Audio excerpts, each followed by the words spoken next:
దేవుని వాక్యం చూస్తూ ఈ ఫిలదెల్ఫియా సంఘంతో దేవుడు పత్రిక రాసినప్పుడు ఏమని రాస్తున్నాడో ఒకసారి చదువుదామండి. ఫిలదెల్ఫియా సంఘంతో రాస్తూ 3వ అధ్యాయము 7వ వచనము చదువుదామండి. ఫిలదెల్ఫియాలో ఉన్న సంఘపు దూతకి ఇలాగు రాయము, దావీదు తాళపు చెవి కలిగి, దావీదు తాళపు చేతులు కలిగి, ఎవడును వేయలేకుండా తీయువాడును, ఎవడు వేయలేకుండా తీయగలిగిన వాడును, ఎవడును తీయలేకుండా వేయువాడునేనా సత్య స్వరూపియగు పరిశుద్ధుడు చెప్పు సంగతులు. నీ క్రియలను నేను ఎరుగుదును, నీ క్రియలు నేను ఎరుగుదును, నీకున్న శక్తి కొంచెమయ్యుండినను, నీకున్న శక్తి కొంచెమై ఉన్నను, నీవు నా వాక్యమును గైకొని, నీవు నా వాక్యాన్ని గైకొని, నా నామము ఎరగననలేదు, నా నామాన్ని ఎరగననలేదు. ఇదిగో తలుపు నీ ఎదుట తీసియుంచి ఉన్నాను, తలుపు నీ ముందు తీసి ఉంచున్నాను, దానిని ఎవడనూ వేయనేరడు, దానిని ఎవరూ వేయలేరు. యూదులు కాకయే తాము యూదులమని అబద్ధమాడు సాతాను సమాజపు వారిని రప్పించెదను. వారు వచ్చి నీ పాదముల ఎదుట పడి నమస్కారము చేసి, ఇదిగో నేను నిన్ను ప్రేమించితినని తెలుసుకున్నట్లు చేసేదను. నీవు నా ఓర్పు విషయమైన వాక్యమును గైకొంటివి కనుక భూనివాసులను శోధించుటకు లోకమంతటి మీదకి రాబోవు శోధన కాలములో నేను నిన్ను కాపాడేదను. నేను త్వరగా వచ్చుచున్నాను. ఎవడనో నీ కిరీటము నహపరింపకుండానట్లు నీకు కలిగిన దానిని గట్టిగా పట్టుకొనుము. జయించు వానిని నా దేవుని ఆలయములో ఒక స్తంభముగా చేసేదను. అందులో నుండి వాడిక మీదట ఎన్నటికి నీ వెలుపడికి పోడు. మరియు నా దేవుని పేరును పరలోకములో నా దేవుని యొద్ద నుండి దిగి వచ్చుచున్న నూతనమైన యెరూషలేమును నా దేవుని పట్టణపు పేరును నా క్రొత్త పేరును వాని మీద వ్రాసేదను.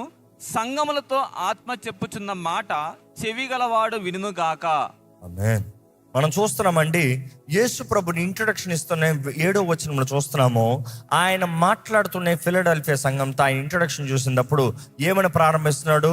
హీ హూ ఇస్ హోలీ, పరిశుద్ధుడైన వాడు, పరిశుద్ధుడైన వాడు, ద హోలీ వన్. రెండవది సత్యవంతుడు, ద ట్రూ వన్. మూడవదిగా చూసినప్పుడు దావీదు తాళం చేతులు కలవాడు. యేసుని గురించి ఆయన ఇంట్రొడక్షన్ ఇక్కడ ఇచ్చేటప్పుడు దేవుడు అంటాడు, నాకు సాటి ఎవరు లేరు. ద హోలీ వన్ అని స్టార్ట్ చేసేటప్పుడు నాతో పోలిస్తానికి ఎవరు లేరు, నేను ఏర్పరచబడిన వాడిని, ప్రత్యేకించబడిన వ్యక్తిని, నాతో నువ్వు కంపేర్ చేస్తానికి ఈ సృష్టి మొత్తంలో ఎవరు లేరు, దేవునికి సాటి ఎవరు లేరు. అదే రీతిగా మనం చూస్తున్నాము అక్కడ దావీదు తాళం చేతులు కలవారు అంటే ఏంటి? The Kingdom, the authority, the power, the dominion. ఈ భూమి పైన దేవుడు కలిగిన అధికారము, దేవుడు చెప్తున్నాడు నా దగ్గర ఉంది తాళం చేతులు. దావీదు తాళం చేతులు నా దగ్గర ఉంది, రాజ్య వంశం నా దగ్గర ఉంది. I hold the authority, the power. Bible చూసినప్పుడు యెషయా గ్రంథం 22:22 ఒకసారి చెప్తామా? నేను దావీదు ఇంటి తాళపు అధికార భారమును, నేను దావీదు ఇంటి అధికారపు భారమును అతని భుజం మీద ఉంచెదను. అతడు తీగ ఎవడును మూయజాలడు. తాళపు అధికార భారాన్ని ఆయన భుజం మీద పెడతాడంట. ఆయన తలుపు తీగ ఎవడో మూయజాలడు. కంటిన్యూ. అతడు మూయగా ఎవడును తీయజాలడు. కంటిన్యూ. దిట్టమైన చోట మేకు కొట్టినట్టు నేను అతన్ని స్థిరపరచెదను. నేను అతన్ని స్థిరపరుస్తాను. అతడు తన పితరుల కుటుంబమునకు మాన్యత గల సింహాసనముగా నుండును. ఇక్కడ చూడండి, ఇది కంటిన్యూ చేస్తూ అంటే ద ప్రాఫెసీ టువర్డ్స్ క్రైస్ట్, క్రీస్తుని గురించిన ప్రవచనము మనం చూస్తున్నాము. ఇక్కడ దేవుడు అంటున్నాడు, ఇదిగో దావీదు తాళం చేతుల్లో నా దగ్గర ఉన్నాయి. నేను తెరిచిన తలుపు ఎవరు మూయలేరు, నేను మూసిన తలుపు ఎవరు తెరవలేరు. ఈ మాట ఫిలదెల్ఫియాకు రాసినప్పటికీ ప్రకటన గ్రంథంలో మనం చూసినప్పుడు ప్రతిసారి దేవుడు వారితో ఒక మాట మాట్లాడేటప్పటికీ వారికి ఆ స్థితి, ఆ పరిస్థితి వారు తెలుసుకుని ఉండాలి, లేకపోతే వారికి అర్థం అవ్వాలి. ఒకసారి మన ఫిలడెల్ఫియా గురించి అర్థం చేసుకోవాలంటే ఇందుకు ప్రభు ఇంట్రొడక్షన్లోనే ఈ మాట చెప్తున్నాడు అన్నప్పుడు, ఫిలడెల్ఫియాలో they have a slogan. Philadelphia slogan ఏంటంటే, open all hours, we're never closed. ఏంటంట? ఎప్పుడు మా తలుపులు తెరబడ్డాయి, మేము ఎప్పుడు తలుపులు మూయమంట. ఎప్పటికీ వారు అంటారంట, this is the place of opportunities, open doors అంటారంట. వారు అంటారంటే ఎవరైనా వ్యాపారం చేయాలంటే మా దగ్గర రావచ్చు, we have the open doors. మీ వ్యాపారానికి మా దగ్గర తలుపులు తెరబడి ఉన్నాయి, మేము ఎప్పుడు తెరబడి ఉన్నాం, మేము ఎప్పుడు పని చేస్తూనే ఉంటాం, మీకు ఎప్పుడు వచ్చినా కూడా మీకు ఇక్కడ కావాల్సిన దొరుకుతుంది. అది వారి స్లోగన్. ఇది ఇన్ఫ్లుయెన్షియల్ స్పాట్. ఇక్కడ వ్యాపార కేంద్రము, ఎనీబడి ఈజ్ వెల్కమ్ హియర్. మా తలుపులు ఎప్పుడు తెరబడి ఉన్నాయని వారి స్లోగను. దేవుడు అంటాడు, ఇదిగో నేను తెరుస్తున్నాను తలుపు.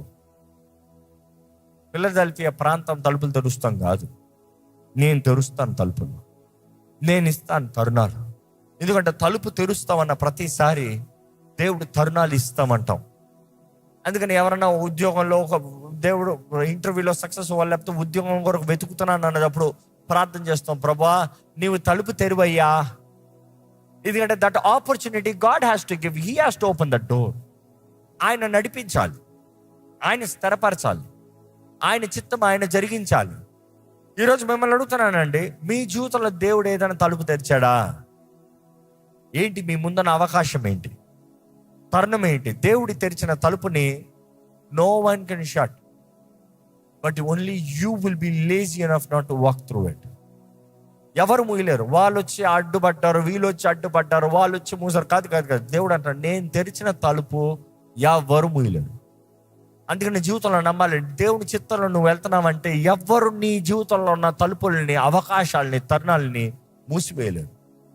నువ్వు దేవుని మార్గంలో, దేవుని చిత్తంలో, దేవుని సమయం తగినట్టుగా ముందుకు వెళ్తున్నావంటే the doors that God has opened, ఆయనే నిన్ను స్థిరపరుస్తాడు, ఆయన నిన్ను లోటుకు నడిపిస్తాడు, ఆయన నిన్ను హెచ్చిస్తాడు. నువ్వు ధైర్యం కలిగి ఉండాలి. ఎవరది మూయగలిగింది? నా దేవుడు నా జీవితంలో తలుపు తెరుస్తే ఎవడది మూయగలిగింది? నా దేవుడు నన్ను హెచ్చిస్తే ఎవడది నన్ను అణిచివేయగలిగింది? నా దేవుడు నన్ను ఆశీర్వదిస్తే నన్ను శపించగలిగింది ఎవరో? ధైర్యం ఉందా? విశ్వాసం ఉందా? దేవుడు అంటున్నాడు, ఇదిగో నేను తెరిచిన తలుపు ఎవ్వరు మూయలేరు, నేను మూసిన తలుపు ఎవ్వరు తెరవలేరు. చరిత్రలో చూస్తానండి, ఫిలదెల్ఫియా ప్రాంతము కొండ పైన ఉంటుంది. అదే సమయంలో ఆ ప్రాంతంలో చూసినప్పుడు కొండ శిఖరంలో the volcano eruption, volcano blast, ఆ కొండలు పగులుతాము, ఆ లావా ఆ స్థలమంతా కారతము. ఆ స్థలానికి అలాంటి పరిస్థితులు ఉన్నారు. సో ఆ రీతిగా ఉండే స్థలంలో మనం అనుకోవచ్చు ఎవరు ఉండరేమో అని, కానీ చాలా లాభకరమైన స్థలం అంట. ఎందుకంటే ఆ రోజుల్లో ఎప్పుడైతే ఈ వాల్కనో ఎరప్ట్ అయ్యి అది బర్స్ట్ అయ్యి దాంట్లో ఉండే ఆ లావా మొత్తం బయటకు వచ్చి నిండుతుందో, దాని తర్వాత ఏంటంటే ఆ నేల చాలా విలువైన నేల అంట. ఎందుకంటే ఆ నేల it is most fertile because of the lava. దాంట్లో వారు ఏం చేసేవారంటే, ఏం ప్రారంభించారంటే ఈ ద్రాక్ష తోటలు పెడతాం ప్రారంభించారు. ద్రాక్ష తోటలు పెట్టి అక్కడ నుండి దే టు ప్రొడ్యూస్ వైన్. ప్రపంచమంతయు ఫైనెస్ట్ క్వాలిటీ వైన్ ని సప్లై చేసేవారంట. డొమినిషన్ లాంటి ఎంపరరే అసూయపడి కుళ్ళుపడి, ఎందుకంటే ఆయన వ్యాపారానికి దెబ్బ అవుతుందని, ఆయన తోటలో నుండి ఎవరు తాగట్లేదని, దీన్ని మొత్తం నాశనం చేయని ఎంతో పోరాడతానికి ట్రై చేశాడంట. కానీ లావా అనేది వస్తూ ఉంటుంది కదా, మౌంటైన్స్ బ్లాస్ట్ అవుతాయి కదా ఆ జోన్ అంతా. కానీ ఇది ఎంత లాభం ఉందో అంత కీడు కూడా ఉంది. ఏంటి అంత కీడు? ఆ మౌంటైన్ బ్లాస్ట్ ఇవన్నీ జరిగే సమయంలో మామూలుగా భూకంపములు కామన్ అంట. భూకంపిస్తూ ఉంటుందంట, భూమి కంపిస్తూ ఉంటది, భూకంపాలు వస్తాయి ఉంటాయి. సమాధానంగా పడుకోగలరా? వారి జీవితకాలం అంతా వారి పనులు, వారి వ్యాపార స్థలాలంతా ఎప్పుడు చూసినా ప్యాచ్ వర్క్లు చేసుకుంటూనే ఉండాలంట. గోడలు ఫిల్ చేసుకుంటారు, మరలా భూకంపం వస్తుంది, మరలా క్రాకింగ్ వస్తుంది, మరలా ఫిల్ చేసుకోవాలంట. కష్టపడి కడతారంట, ఫౌండేషన్స్ కూలిపోతాయంట, మరలా కొత్తగా కట్టుకోవాలంట. కానీ వారి వ్యాపార స్థలముగా ఆ ప్రాంతాన్ని ఉంచి వారు నిద్రించేటప్పుడు మాత్రం ఊరు బయటికి వెళ్ళిపోయేవారంట. పాపం మనుషుడు ఎంత కష్టపడి చివరికి అనుభవిస్తాను, లేకపోతే ఏ ప్రయోజనం? ఈరోజు చాలా మంది జీవితాలు కూడా అలాగనే ఉన్నాయిలే. ఏదో సాధించానంటారు, ఏదో కష్టపడ్డానంటారు, కట్టండ్రా ఇల్లు కట్టండ్రా అంటారు. ఉంటావా ఇంట్లో? లేదు, బయట ఎక్కడో పడుకున్నావు, బయట ఎక్కడో ఉంటున్నావు. యెహోవా ఇల్లు కట్టించిన ఎడల కట్టువాని ప్రయాస వ్యర్థమని దేవుని వాక్యం తెలియజేస్తుంది. దేవుడు పట్టణాన్ని కావలి కాయకపోతే కావలి కాసి వాడి శ్రమంతా ప్రయాసంతా వ్యర్థము. వాడు రాత్రంతా మెలకుగా ఉంటామో వ్యర్థమో.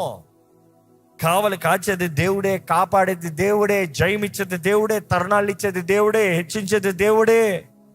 ఆ ప్రాంతంలో ఎన్నో భూకంపాలకి ఎప్పుడు చూసినా బయటికి పారిపోతూ ఉంటారు. కానీ ఇక్కడ ప్రకటన గ్రంథంలో దేవుడు వారితో మాట్లాడుతూ, ఇదిగో నువ్వు ఇంకా ఏ మాత్రం బయటికి వెళ్ళాల్సిన అవసరం ఉండదు అని చెప్తాడు. అక్కడికి వచ్చినప్పుడు ఆ మాట గమనిద్దాము. కానీ ఈ ప్రాంతం చూసినప్పుడు ఎక్కడ ఒకసారి 8వ వచనంలో యేసు ప్రభు చెప్తున్నాడు వారితో, నీ క్రియలు నేను ఎరిగి ఉన్నాను, నీ క్రియలు నేను ఎరుగొన్నాను. ఆల్మోస్ట్ ప్రతి సంఘంతో దేవుడు చెప్తున్నాడు, నీ క్రియలు నేను ఎరుగొన్నాను.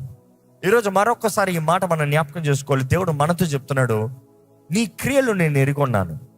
దేవుడు నీతోనే మాట్లాడుతున్నాడు, నీ క్రియలు దేవుడు ఎరుగొన్నాడు.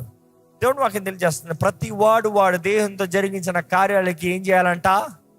లెక్కప్ప చెప్పాలంట. నీ క్రియలు దేవుడు ఎరుగొన్నాడు. దేవుని దగ్గర నువ్వు వచ్చి లెక్కప్ప చెప్పాలంట. ఏం చేసావు? నీ బ్రతుకుతో ఏం చేసావు? నీ జీవితంతో ఏం చేసావు? నీకు ఇచ్చిన తరుణాలతో ఏం చేసావు? నీకు అనుగ్రహించిన కృపతో ఏం చేసావు? What have you done? ఈరోజు నీకు చెప్పగలిగింది ఏంటి? ఏం చేస్తావు నీ బ్రతుకులో? ఇంకా ఇక్కడ దేవుని వాక్యం తెలియజేయబడుతుంది. దేవుడు అంటాడు, నీ క్రియలు నేను ఎరుగొన్నాను.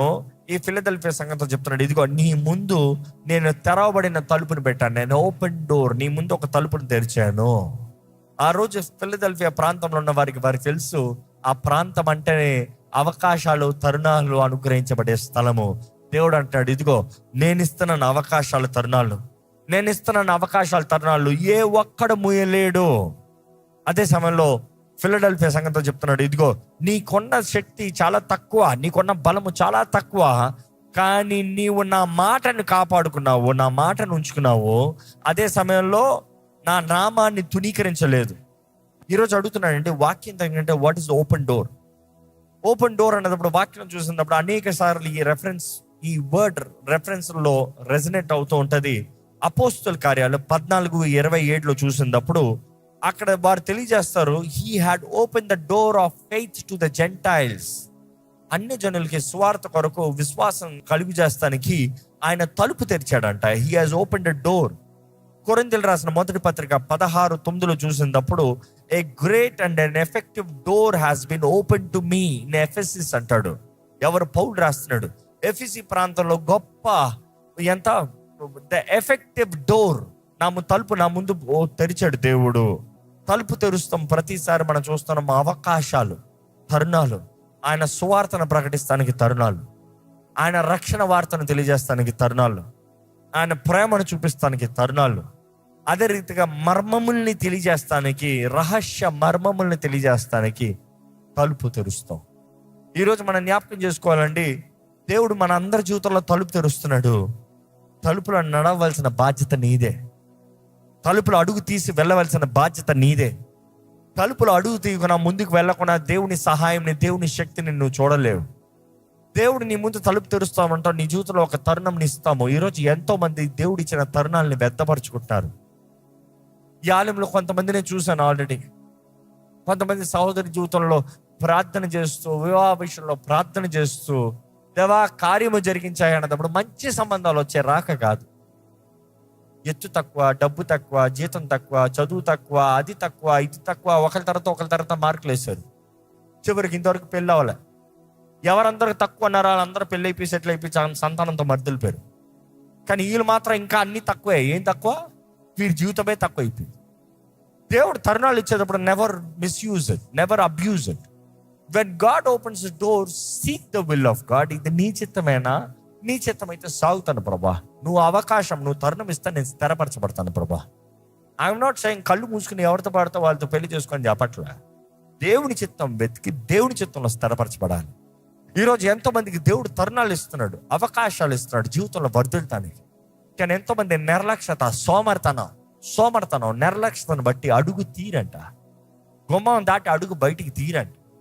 పని చేస్తానికి దేవుడు ఒక మంచి అవకాశం ఇస్తే వెళ్ళరంట. దేవుని సాక్షిగా బ్రతుకుతానికి దేవుడు తరుణాలు ఇస్తే రేపు అంటారంట.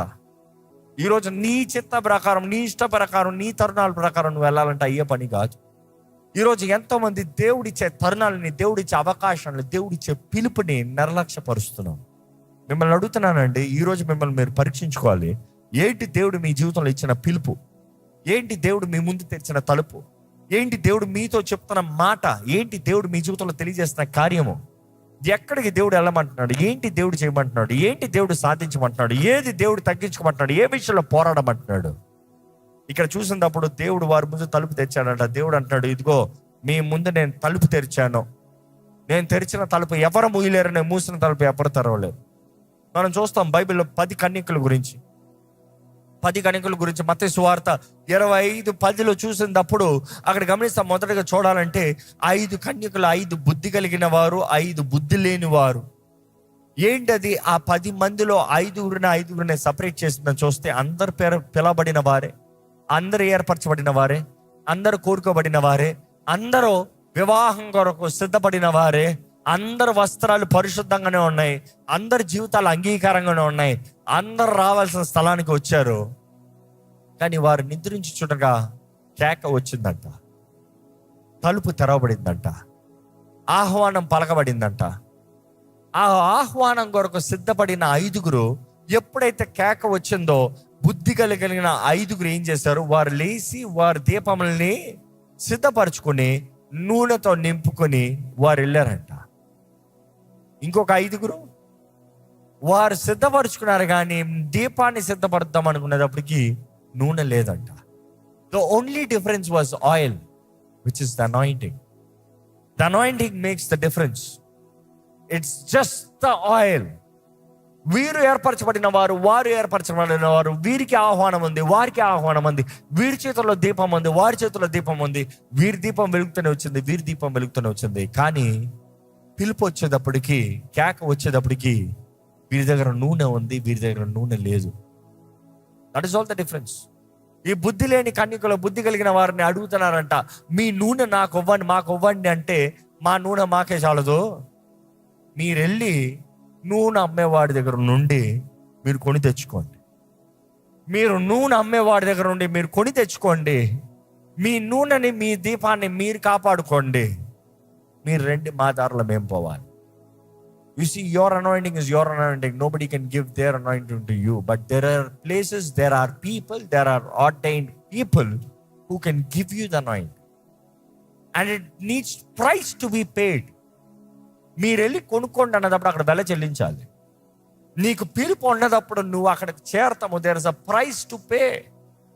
నువ్వు కాకపోతే ఇంకోళ్ళు వచ్చి తీసుకుని వెళ్ళిపోతున్నారు నీకు రావాల్సిన అభిషేకం. జాగ్రత్త. నీకు రావాల్సింది ఇంకోళ్ళు వచ్చి తీసుకుని వెళ్ళిపోతున్నారు. జాగ్రత్త. ఎందుకంటే బైబిల్ చూసినప్పుడు దేవుడు కూడా అదే మాట చెప్తున్నాడు ఇక్కడ ఫిలడెల్ఫియా సంఘంతో. ఇదిగో నీ కిరీటం ఇంకోటి తీసుకోకుండా చూసుకో. నీ కొరకు నిర్ణయించిన కిరీటము, నీకు నిర్ణయించిన కార్యములు ఇంకోటి తీసుకోకుండా చూసుకో. నీకు నిర్ణయించిన ఘనత ఇంకోటి తీసుకోకుండా చూసుకో. You didn't pay the price to be here. Today God is talking to you. Prepare yourself. మనం చూస్తున్నాము, ఆ బుద్ధి లేని కన్యకలు వచ్చారంట. 25:10 చదువుతాం మత్తయి సువార్తలో. తలుపు మూయబడిందంట. తలుపు మూయబడిందంట. తలుపు మూయబడింది. The door is shut. మూసింది ఎవరు? దేవుడే. వచ్చి వారు తలుపు కొడుతున్నారంట. నూనె తీసుకున్నారు, దీపం వెలిగించుకున్నారు, సిద్ధపడే వచ్చారు. But too late. దేవుడు మీ జీవితంలో ఇచ్చే తరుణాల అవకాశాలను మీరు సమయం తగినట్టుగా సద్వినియోగపరచుకోకపోతే it will be too late. You might do the right thing in the wrong time. God says too late. సరైనదే చేయొచ్చు, తప్పైన సమయంలో చేస్తే దేవుడు అంటాడు టూ లేట్. ఇక్కడ గమనిస్తున్నాము, మత్తయి సువార్తలో చూస్తున్నాం, తలుపు మూయబడింది. వారు వచ్చి తలుపు తడుతున్నారంట. ప్రభువా, ఇంగ్లీష్లో చూస్తే లార్డ్ ఓపెన్ టు us. అయ్యా తలుపు తెరు, మాకు తలుపు తెరు అంటే అక్కడ నుండి స్వరం వినబడుతుందంట. పెళ్లి కుమారుడు స్వరము. The bridegroom answered them saying, 11-12 వచనాలు చూస్తే, I do not know you. మీరెవరో నాకు తెలియదు, నువ్వెవరో నాకు తెలియదు. తలుపు తెరుస్తున్నప్పుడే నువ్వెవరో తెలుసు. తలుపు మూసిన తర్వాత నీకు నాకు సంబంధం లే. అవకాశం ఇచ్చేటప్పుడు నువ్వు సద్వినియోగపరచుకుంటే దేవుడు అంటాడు నీ తోడు నేను ఉన్నా. అవకాశం లేనిటప్పుడు తలుపు మూసిన తర్వాత ప్రభువా ఇప్పుడు నేను వచ్చానంటే దేవుడు అంటాడు నువ్వెవడో నాకు తెలియదు. ఈరోజు మీ జీవితాన్ని దేవుడు చూసి నీతో నేను ఉన్నానని చెప్పగలుగుతాడా, లేకపోతే నువ్వెవరో నాకు తెలియదు అన్న మాట మీకు వస్తుందా? ఈరోజు ఈ ఆలయంలో ఈ స్వరం వెంటనే మీరు మీ జీవితాన్ని సరిదిద్దుకోండి. దేవుడు మీ జీవితంలో ఇచ్చే తరుణాలని సద్వినియోగపరచుకోండి. లోకంలో చెప్తారు opportunity నాక్స్ the door only once అంటారు. ఏంటంట? అవకాశాలు తలుపును ఒక్కసారి తడతాడని ఈ లోకంలో సామెత ఉంది. Opportunity నాక్స్ the door once. కానీ నీవు నిజంగా పశ్చాత్తాపడితే ఇంకా ఈరోజు కృపాకాలంలో ఉన్నావు కాబట్టి దేవుడు మరొకసారి తలుపు తెరిచే అవకాశం ఉంటుంది. కానీ ఆ రోజు మాత్రం ఇంకా మరలా రాదు. జాగ్రత్త. ఆ రోజు తీర్పు రోజు, ఆయన రాకడ గురించి ఆయన తెలియజేసే ఆ మర్మము గురించిన రోజున చూసినప్పటికీ రెండోసారి తలుపు తెరవడంట.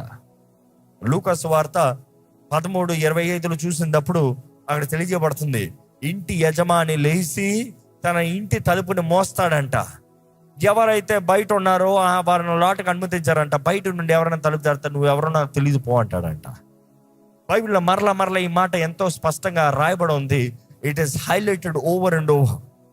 ఈరోజు మనం జ్ఞాపకం చేసుకోవాలండి, దేవుడు మన కొరకు తెరిచిన తలుపు, రక్షణ తలుపు, ఆయన సువార్త తలుపు, ఆయన తరుణాలు, ఆయన అవకాశాలని సద్వినియోగపరచుకోవాలని దేవుడు నాకు తెలియజేస్తుంది. దయచేసి స్థలంలో ఉంచుదామండి, ప్రార్థన చేద్దాం. మనల్ని మనం పరీక్షించుకుంటూ ఒక్కసారి దేవుని సన్నిధిలో ప్రార్థన చేద్దామా?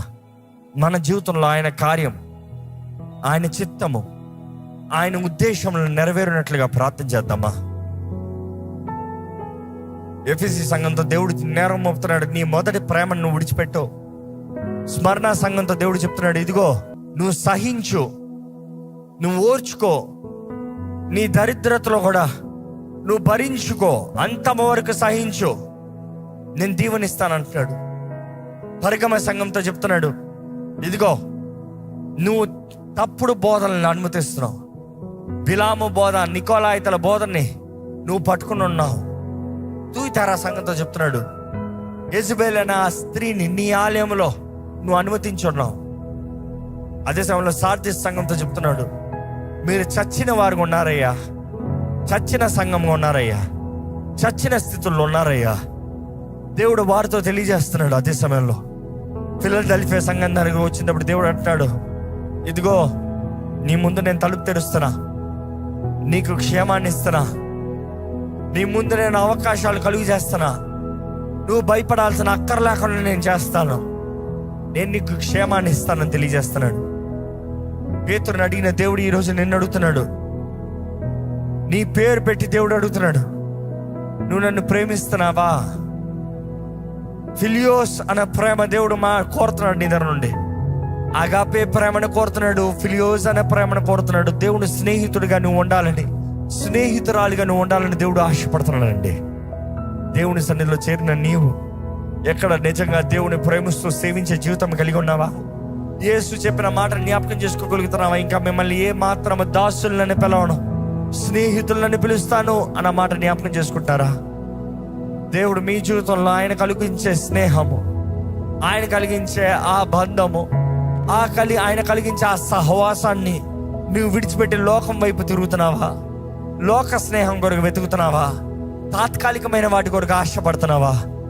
దేవుడు అంటాడు, సహించుకో, అంతవరకు నిలబడు, ఇదిగో నేను త్వరగా వస్తున్నా. మన జీవితాలు మనం పరీక్షించుకోదామండి, మన పాపాలను మనం ఒప్పుకోదామా? దేవుడికి ఆయాస కలిగించే మార్గములు, తలంపులు, కార్యాలు, క్రియలు, వ్యక్తులు ఏదైనా సరే ప్రభు దగ్గర క్షమాపణ అడగండి, విడిచిపెడతామండి. దేవుని పాదాలు పట్టుకోదామండి, దేవుని సహాయాన్ని వేడుకోదామా? దేవుని అభిషేకాన్ని కోరదామా?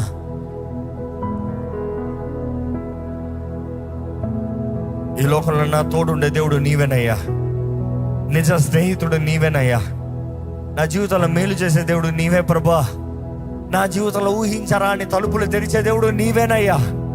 అయ్యా నా జీవితంలో తలుపు తెరివయ్యా, అడగండి, దేవుడిని అడగండి.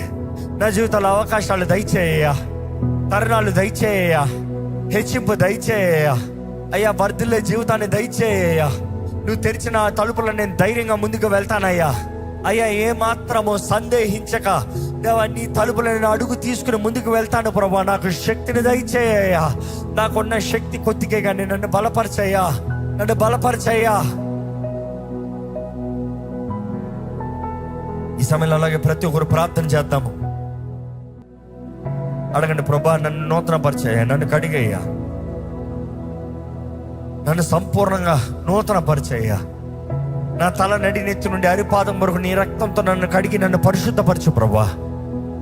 నన్ను నీతిమంతుడిగా చేయ్యా, నీకు ఇష్టడిగా చేయ్యా, నీ వాక్కు తగినట్టుగా జీవించమనిగా నన్ను చేయి ప్రభా. పరమ తండ్రి నీకు వందనాలయ్యా, మాకిచ్చిన ఈ దినం బట్టి వందనాలు. ఈరోజు ఇక్కడ చేరిన ప్రతి ఒక్కరు నీ చిత్తము ప్రభా వారి ఇక్కడ రావాలని, నీ సన్నిధిలో వచ్చిన ప్రతి ఒక్కరిని బలపరిచయ్యా. ప్రతి కుటుంబాన్ని కట్టు ప్రభా, ప్రతి వ్యక్తిగత జీవితాన్ని స్థిరపరిచయ్యా, ప్రతి జీవితంలో మేలు జరిగించు ప్రభా. నీ శక్తి, నీ బలము, నీ సమాధానము దయచే ప్రభా. నీ కృపలో జీవింపజేయ ప్రభా. నీ గొప్ప తలంపులు నెరవేర్చు ప్రభా. సమాధానకర్త అయిన దేవా, నీ తోడు, నీ నెమ్మది మా జీవితంలో అన్ని విషయంలో అనుగ్రహించేయ. ఇక్కడ ఉన్న ప్రతి ఒక్కరి జీవితంలో బలము, శక్తిని దయచి, ప్రతి దేహం నీ ఆలయముగా, ప్రతి జీవితం నీ మహిమార్థమై పరిశుద్ధాత్మ శక్తితో నింపబడి జీవించేవారుగా తీర్చిదిద్దామని వేడుకుంటున్నాను ప్రభా. ఈ ఆలయంలో ప్రతి ఒక్కరిని బలపరచు, స్థిరపరచు. మాకు ఇచ్చిన ఈ ధన్యత బట్టి వందనాలు. ఈ బలలో పొందుతానికి మాకు ఇచ్చిన భాగ్యము బట్టి వందనాలు. ఇదిగోనయ్యా, ఇక్కడ కట్టబడిన వారు ఉండటానికి వీల్లేదు ప్రభా. కట్టబడిన స్థితిలో ఇక్కడ నీ ఆలయంలోకి వచ్చిన వారైతే నజరేయుడైన యేసు నామములో విడుదల కలుగునుగా అని ప్రకటిస్తున్నాము. నువ్వు అనుగ్రహించే స్వతంత్రత, నువ్వు అనుగ్రహించే విడుదల ఇక్కడ ఉన్న ప్రతి ఒక్కరికి అనుగ్రహించు. మనసులో విడుదల, దేహంలో విడుదల, ఆత్మలో విడుదల యేసు నామములో కలుగునుగా అని ప్రకటిస్తున్నాను. దేవా, స్వస్థత కావాల్సిన వారికి స్వస్థపరిచే దేవుడు నీవేనయ్యా. నీ వాక్ పంపించి నువ్వు స్వస్థపరిచే దేవుడివి. ఇదిగోనయ్యా, నీ వాక్ వెల్లడి అవుతంతో వెలుగు ప్రకాశిస్తుంది కదా ప్రభా. చీకటి ఉండటానికి చోటు లేదు, ఏ అనారోగ్యం ఏళ్తానికి చోటు లేదు. ఇదిగోనే నీ గాయాల ద్వారా మాకు స్వస్థత ఉందని నమ్ముతూ అనారోగ్యస్తుల్ని, స్వస్థత కావాల్సిన వారు ఎవరైతే విశ్వాసంతో దేవా ఇంకా వైద్య సహాయము పనికిరాదు, దేవుడే కార్యము జరిగించాలని నీ వైపు నిరీక్షిస్తున్నారు, ప్రతి ఒక్కరికి నజరేయుడైన యేసు నామములో స్వస్థత అనుగ్రహించబడునుగా అని ప్రకటిస్తున్నాను. నెమ్మది దయచేయ, జయము దయచేయ, సఫలత దయచేయ అయా. నీ కృపలో జీవింపజేయ, నీ సాక్షులుగా జీవింపజేయ. ఈరోజు నీ ఆలయంలో కూడిన ప్రతి ఒక్కరిని బలపరిచి నీ మాటలను అంగీకరించేవారుగా, నీ మాటలు లోబడి నీ మాట ప్రకారం జీవించేవారుగా చేయమని వేడుకుంటూ, విత్తన వాక్యాన్ని ముద్రించి ఫలింపజేయమని వేడుకుంటూ నజరేయుడైన యేసు నామములో అడిగి విడుచున్నాం తండ్రి, ఆమేన్.